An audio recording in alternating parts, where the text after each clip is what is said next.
everyone, welcome back to my channel and thank you so much for joining me today. So today I'm going to be talking about unit planning and comparing the unit planning steps of UBD, Understanding by Design, and concept-based curriculum and instruction. So if you're interested in hearing about the differences between the unit planning processes in the two different frameworks, then please keep on watching. Okay, so today I'm going to be just comparing the unit planning steps and stages of concept-based curriculum and instruction and understanding by design, UBD. So let's start off with the UBD framework. There are actually three main stages in the UBD. And the first stage is really about trying to identify desired goals. And there are specific steps even in stage one. So the first step is to establish goals, to construct understandings or enduring understandings, as they're called in UBD, to write essential questions for the unit, and then determine what students will be able to know and do, so the KUDs, and then putting it all together and identifying what students should be able to know, understand, and do. The next phase within the stage one is to identify the content that you need to be teaching, what order should the teaching content be, what are the long-term understandings that are desired at the end of the instruction, and what are the long-term understandings that you want students to have at the end of the instruction. In stage two of the UBD framework, it's determine acceptable evidence.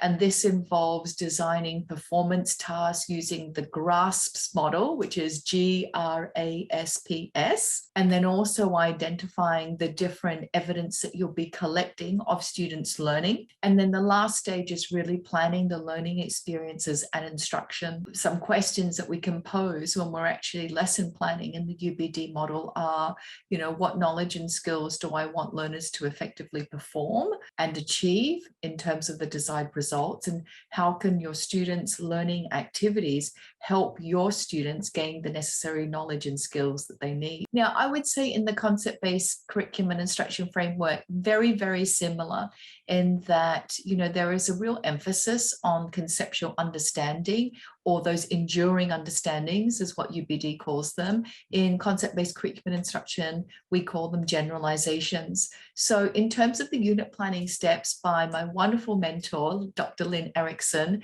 we'd start off with some kind of title, or at least identify the area.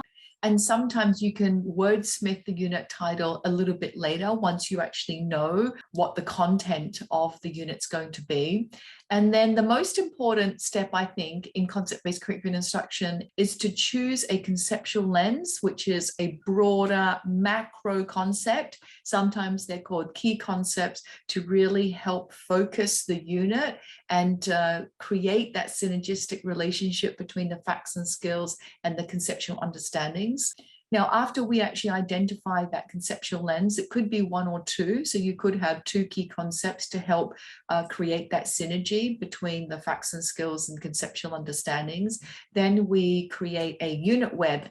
And I love the idea of a unit web because it is a bird's eye view, a plan of the entire unit with the different categories or strands that make up the components of the entire unit. And after we actually create that web so that we have that bird's eye view of the whole unit, we then start crafting generalizations and guiding questions. So aligning again with that UBD model of identifying those enduring understandings and formulating those essential questions. After the generalizations and guiding questions and concept-based curriculum, then just like UBD, we identify the KUDs.